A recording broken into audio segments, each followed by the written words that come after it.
In this episode of the Locked On NBA Big Board Podcast, me and my co-host and my guy, Leif Thulin, we are going to discuss the prospects from the G League Ignite team. I believe, and I think Leif believes, that the Ignite will have 3 first-round picks this year. But let Leif tell you how high he thinks the guys will be selected. Stay tuned.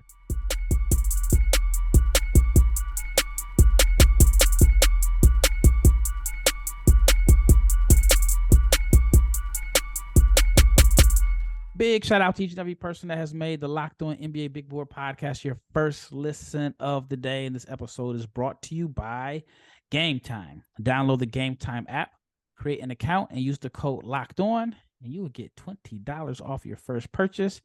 Last minute tickets, lowest price, guaranteed.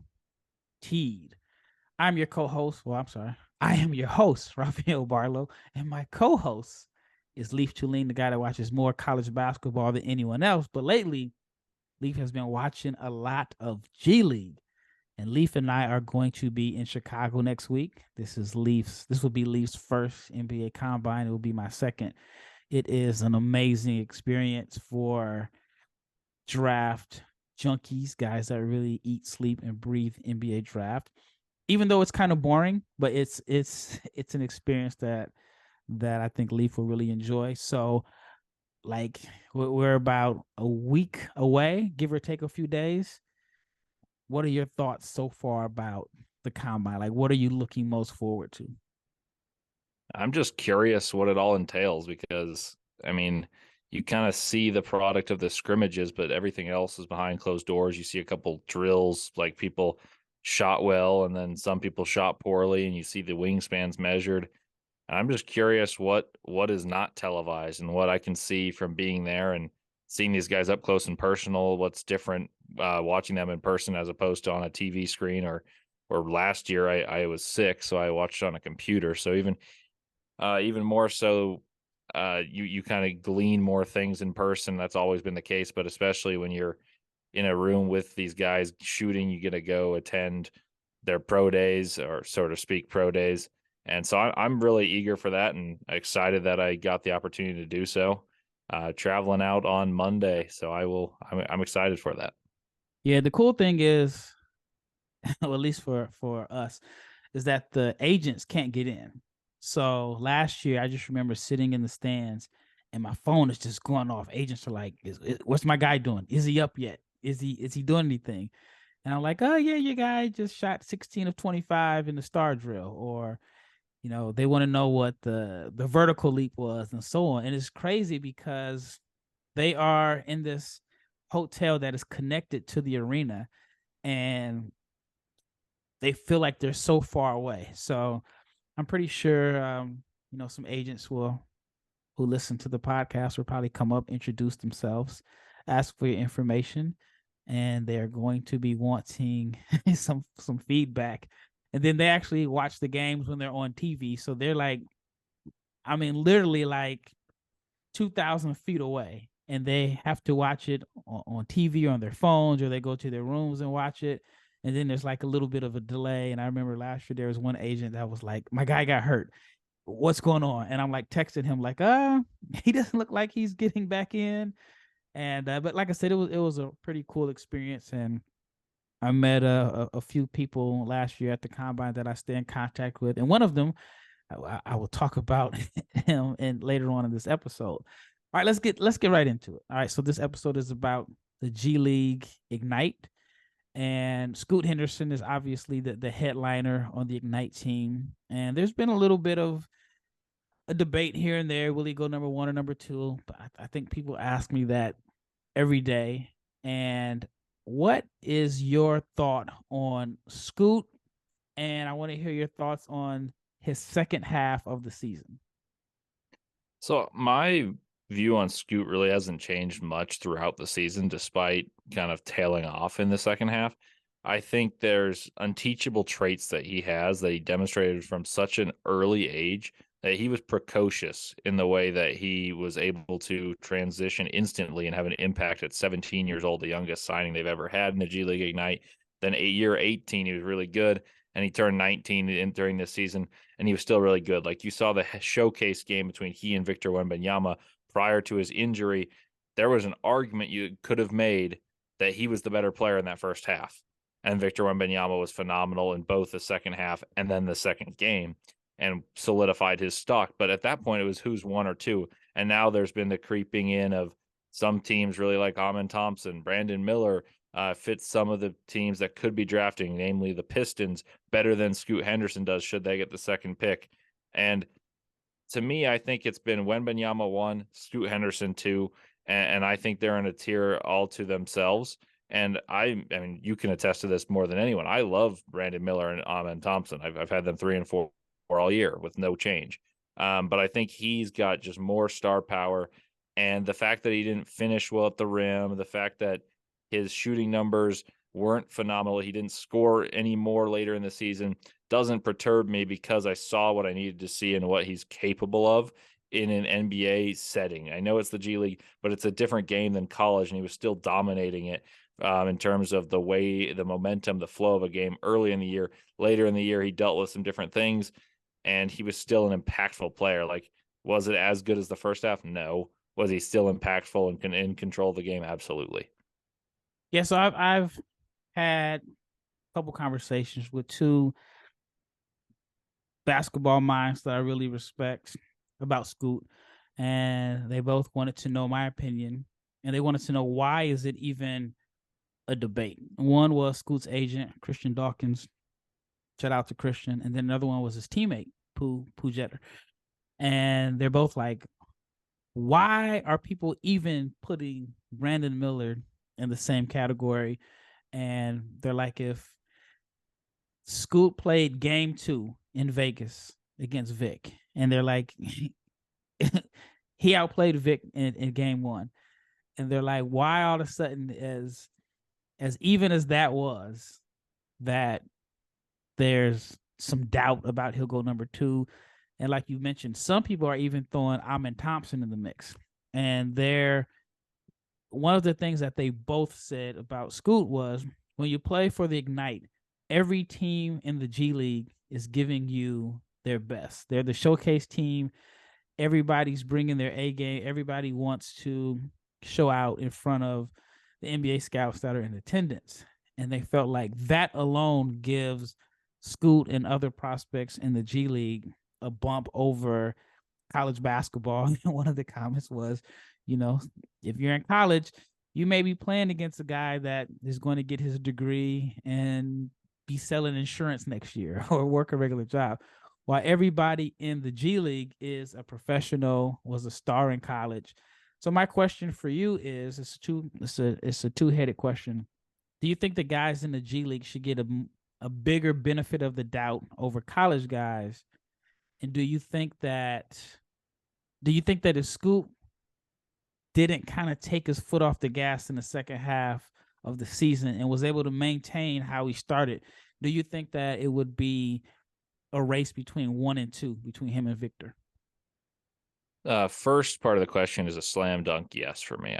I think that the G League, you need to have a different scale for when you look at counting stats between the G League, especially shooting percentages, and what you do in college. Like, I've mentioned this many times on Twitter and in this podcast, that Jaden Hardy to me was victimized for playing superior competition.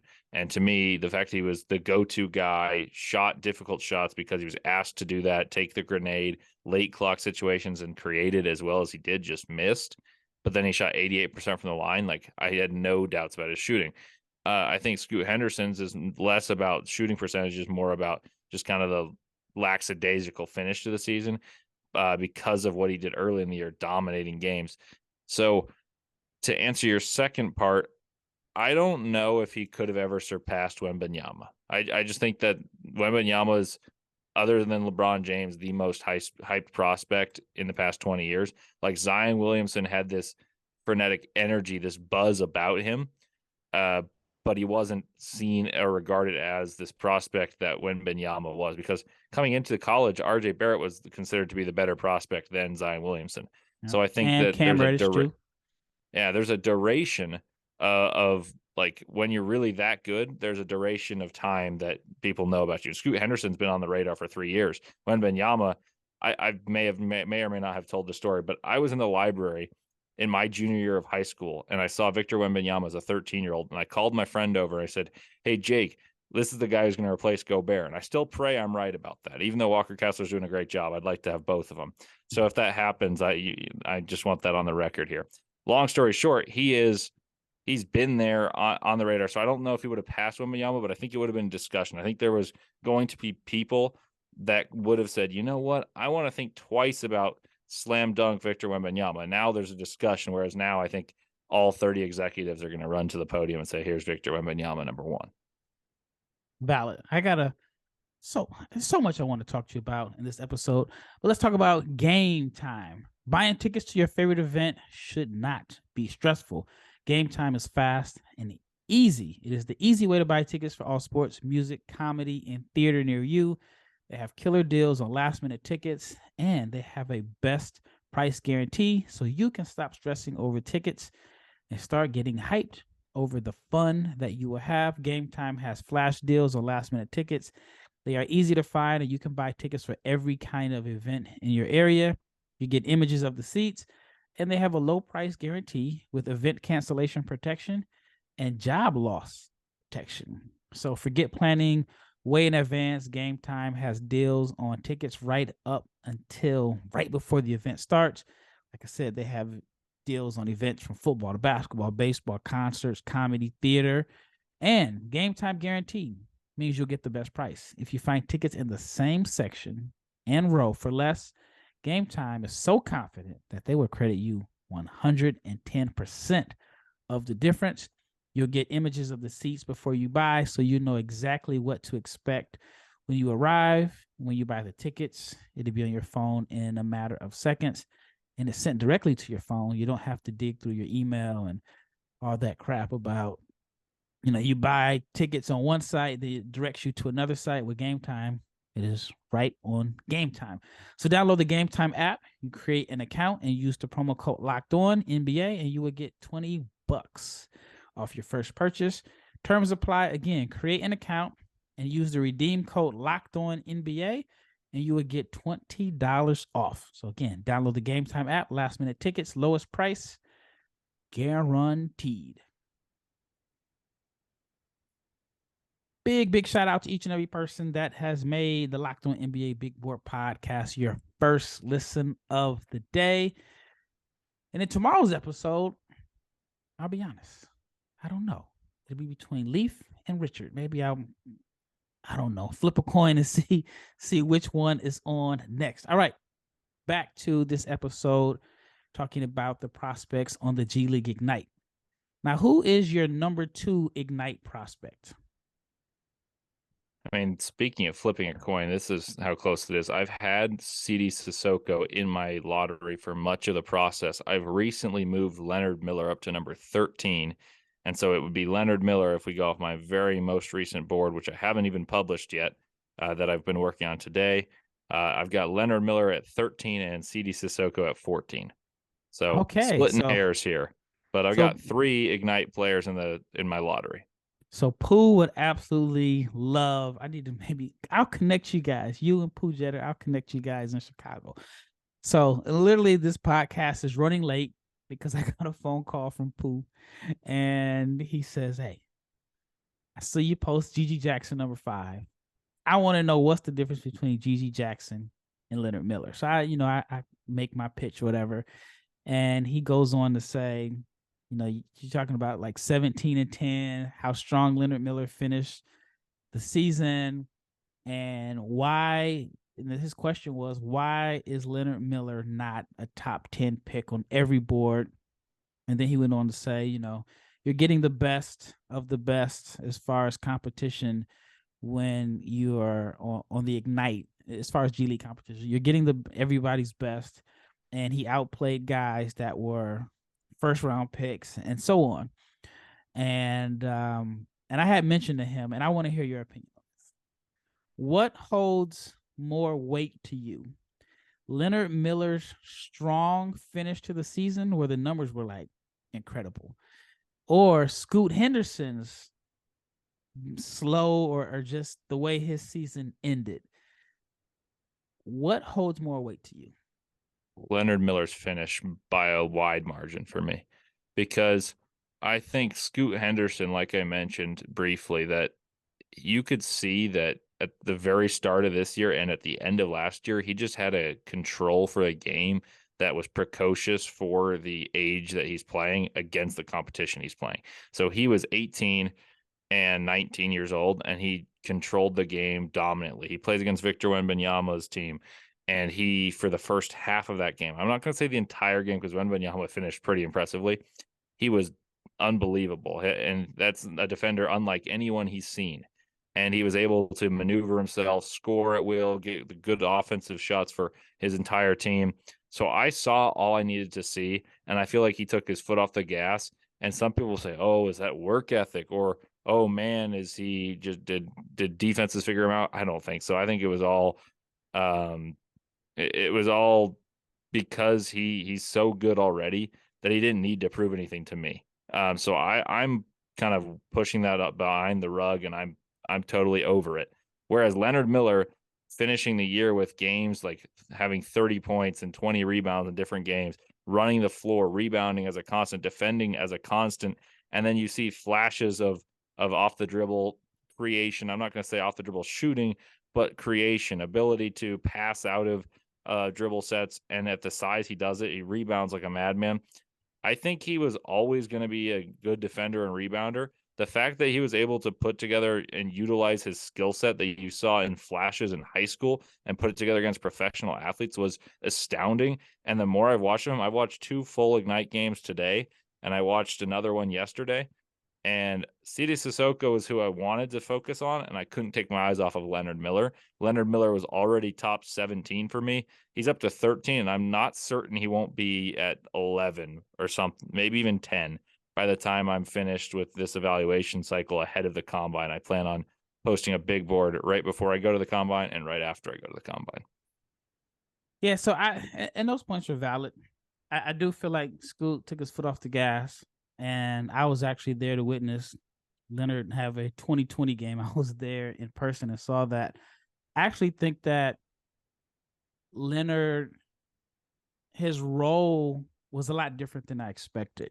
I know the Ignite is a showcase team, and I know like their main focus is putting the guys in the best position to be drafted high. And coming into the season, I was iffy on Miller after he had an absolute awful combine last year.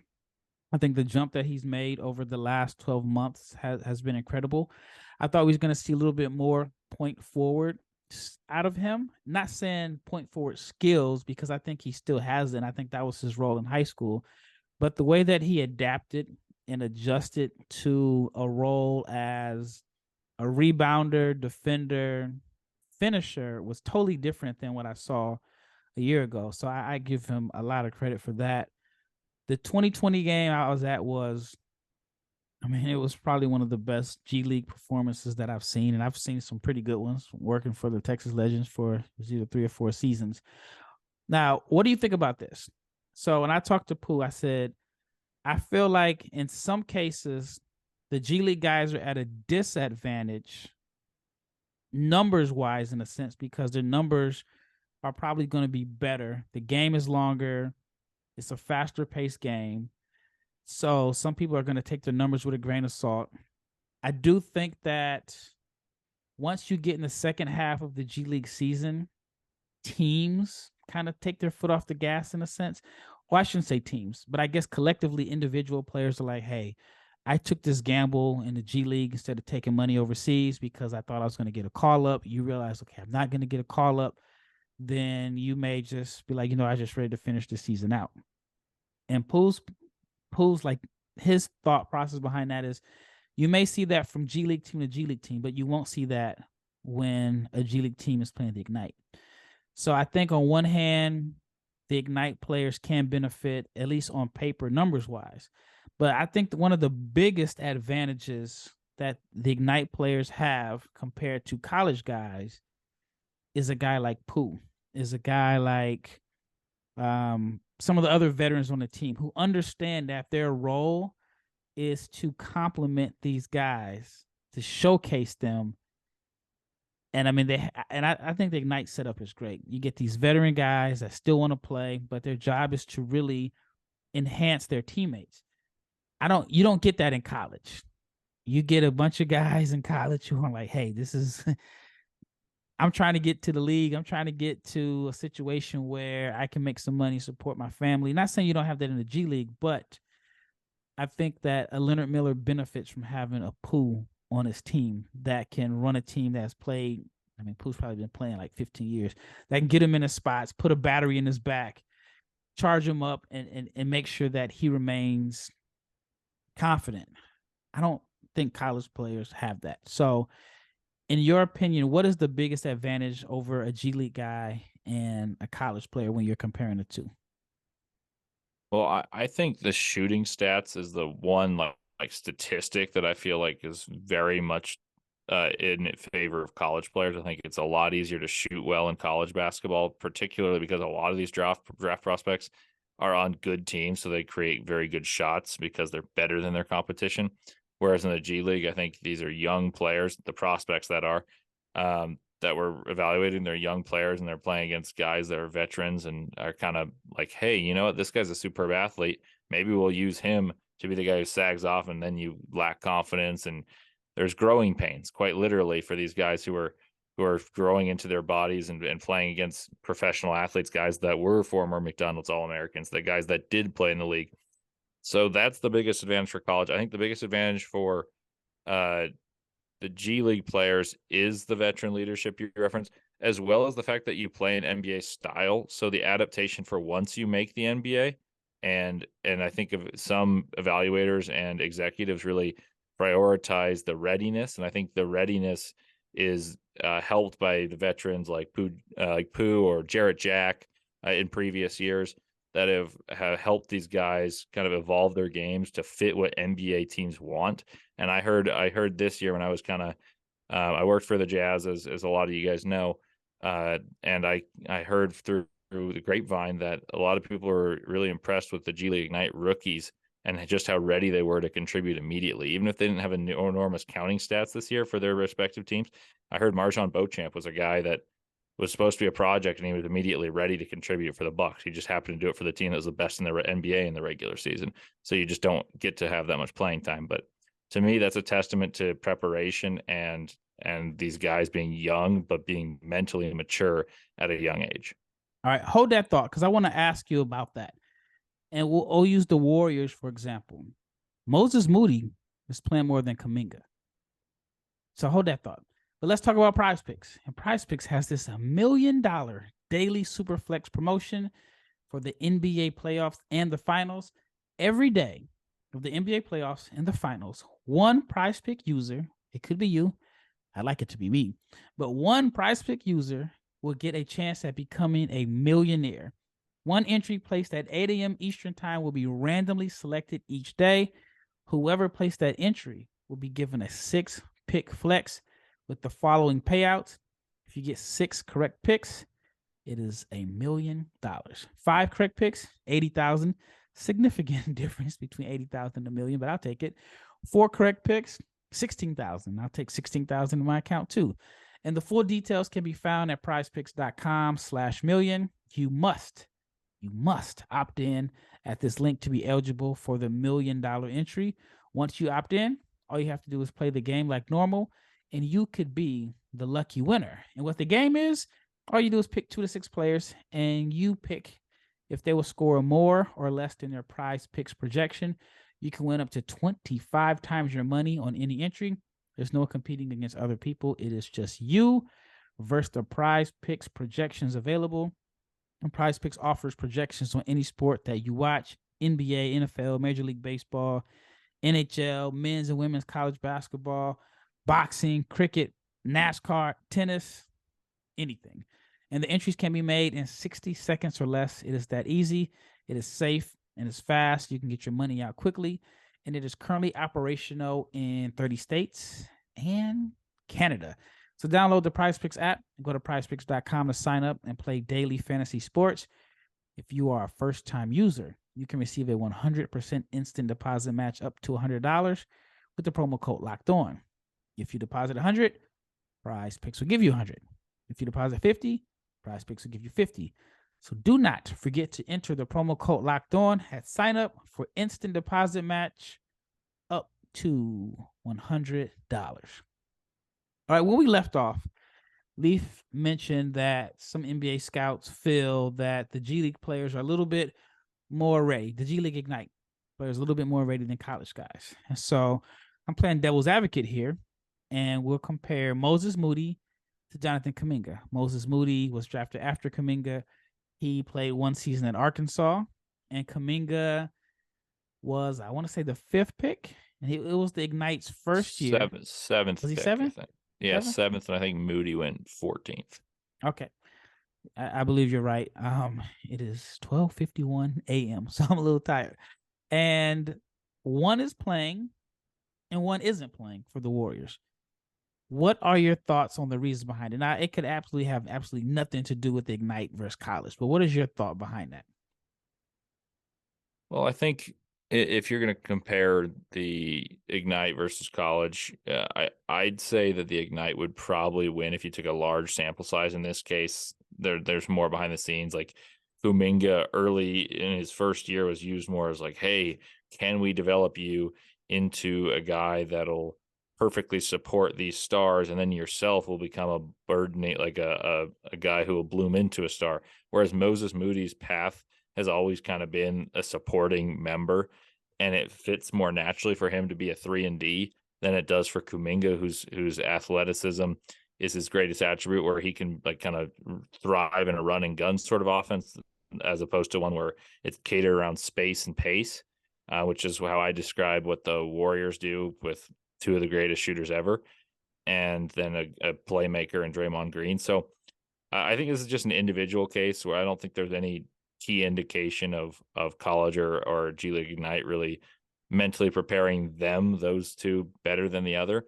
But I think the way the Warriors play and the stakes, the magnitude of playing in a playoff series is easier for Moses Moody to play his role and adapt to what his role is than it is for a guy like Jonathan Kuminga, who I think still has a higher potential. It's just harder for him to play in that stake the way he wants to play the game. That is fair. What are your thoughts on Jalen Green? Would you select him where he was selected in a redraft? I've never been the highest on Jalen Green, but I'd probably, that when draft night happened, I would have taken him second. I liked Mobley more. I thought Green, you could take an on-ball star. But yeah, he's going second or third in a redraft, I think, pretty comfortably. So both immediately, that's how I felt, and now. So I don't think the G League Ignite has their superstar yet, but I think Scoot Henderson has a real chance to be that. And I think that Jalen Green's going to get better in time, and I'm fairly confident that he'll be an all-star within the next 2 years, and that's pretty much the trajectory you want for a second overall pick. That's fair. All right. In your opinion, do you think that even though the competition is better in the G League, and we've talked about it before, do you think it's harder to evaluate them in pressure situations because you don't see them in must-win games? You don't see them in hostile environments. You don't see, you really see them playing in front of small crowds. How do you evaluate how a guy responds under pressure in the G League? I don't think it's as good a tool seeing how they respond to pressure in game situations, but I think there's adversity to figuring out how to play against guys that are so much older and more physically mature and have played in the NBA or the G League for as long as they have. And then immediately these 18 and 19-year-olds step in and are supposed to be the best players on their teams. So I think that's mental adversity that is valuable to kind of evaluate. I think from game situation, you're right. They don't mean as much as college games because other than for some of the very best colleges, most of these guys need to win all these games or try their best to do so. And then they have a tournament, which is single elimination, whereas the G League, it's a regular season. So I think there's give and take for the advantages of both leagues. I think collegiate basketball, there's something that can't be duplicated in a must-win situation, and then there's a mental fortitude that just needs to be acquired through repetition in the G League Ignite, where you're playing against such good competition at such a young age that you really get thick skin and mentally and physically prepared for the NBA. And here's where I'm torn. And again, I worked in the G League for 4 years. I love what the Ignite are doing. Where I'm torn at as an evaluator is the Ignite don't have to win. There's no, I mean, they just don't have to win. In college basketball, you have to win. Guys are trying to, of course, get to the league and get their numbers and play in front of scouts. But ultimately, the coach has to win games. With the Ignite, you're not graded on wins and losses. So I feel like the system is set up for the Ignite players, that they're showcase guys, to succeed. What are your thoughts on that? Yeah, I think that's probably true. I don't see an issue with the situation being set up for them to succeed, though. I think that's what makes it a valuable option for these top prospects who want both monetary incentive to play there, but also it allows them to say, you know, we're going to play the NBA style and be prioritized within this system. And winning isn't necessarily paramount, which is sometimes a deterrent in college basketball. Sometimes these top players isolating and doing things that the NBA, taking shots the NBA prioritizes, isn't what the college coach is. And the college coach is the man, whereas in the NBA, the players are kind of the head honchos. So I don't see too much of an issue with it. I think your point is valid, but there's reasons for the way it's set up. And as you well know, I just think that it's a valuable option. And initially, I didn't love it when it first became an option, but the more I've seen it, the more I appreciate what it does for the players to develop their confidence in their games. All right, let's talk about Sidy. You have Sidy in the lottery. That's probably the highest that I've seen. Why are you so high on Sidy and higher on Sidy than the consensus? Yeah, I've had him around 13 through 20 throughout the majority of this process.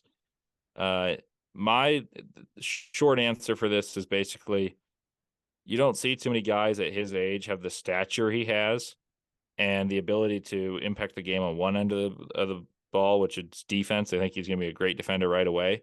And then offensively, he gets to the right spots, and he had a series of games in the G League, which, as I've mentioned, I don't think the shooting percentages are very fair to these guys at such a young age playing against that good of competition, where he shot 31.4%, which isn't that bad from three, and that's the main knock on him.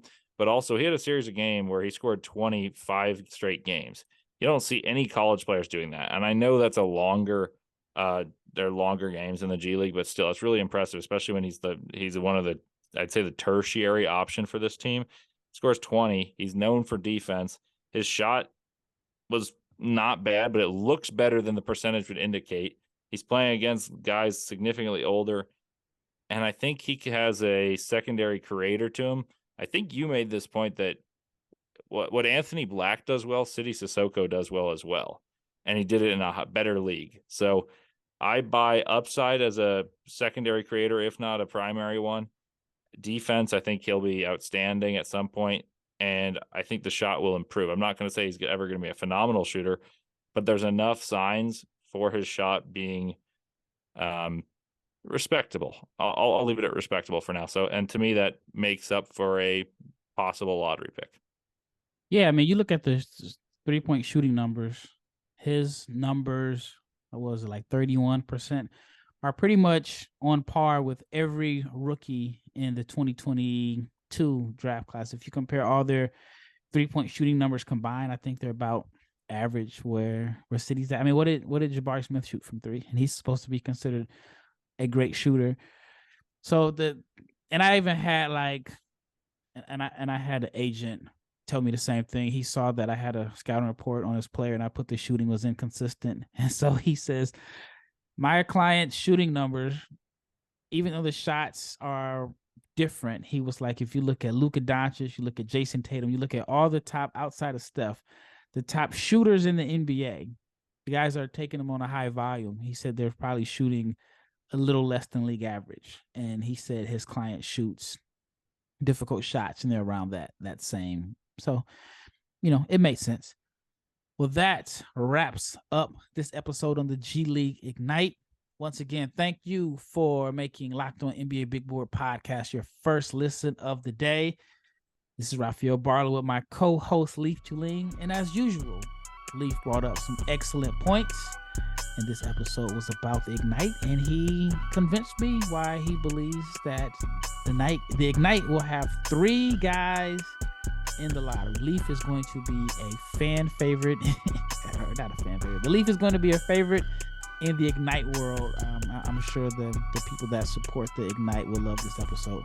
Once again, it's Rafael Barlowe and Leif Thulin, and we are out.